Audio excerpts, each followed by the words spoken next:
you missing perfectly clear invitations simply because you think everyone is watching and judging your every move? It's a hugely common trap, and it literally blinds us to the reality of what is actually happening right in front of our own eyes. And that trap actually has a name. It's called the spotlight effect. But psychology shows us something incredibly empowering here. When a woman actually wants to be approached, she isn't judging you from a distance. No. Instead, she is actively and externally creating psychological safety for you through very specific physical postures. Starting at the macro level, the very first sign of this psychological safety is when she physically unfilters her space. Watch for her actively moving away clutter. It could be moving a glass to the side, pushing away a menu, or stepping out from behind a table or chair. She's subconsciously clearing the physical path between you and her.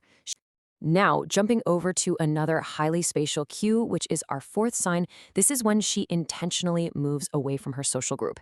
And guys, this is absolutely not an accident. When she steps away from the safety of her friends, she's flashing a massive green light.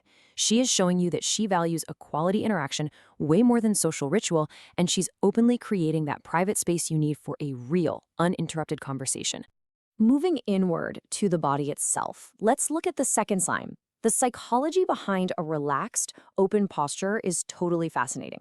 She isn't tightly wound, she isn't nervously clutching her phone, and she isn't closed off. She's perfectly comfortable in her own skin. In real life, you'll see her subconsciously responding to the excitement or nervous energy of attraction by subtly adjusting her clothes or, absent-mindedly playing with her hair. Which brings us to the seventh sign, and that happens when her body naturally leans in toward you.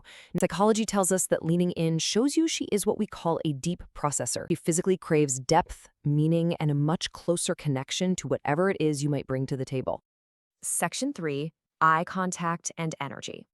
Now we're getting to the deeply chemical and energetic layer. And here we find our third sign, selective self-presentation. I bet you've experienced this before. She makes highly intentional locking eye contact with you, and then, purposefully, she looks away. It feels like a mixed signal, right? But actually, it is a highly evolved biological trigger. Here is the absolute wildest part. That simple split-second act of looking away triggers what's known as a dopamine reversal in your brain. The exact moment that eye contact breaks, your brain experiences a sudden dip in dopamine, which biologically drives you to want to seek her attention just to get that chemical reward back. I mean, she is literally hacking your neurochemistry to make you want to approach her.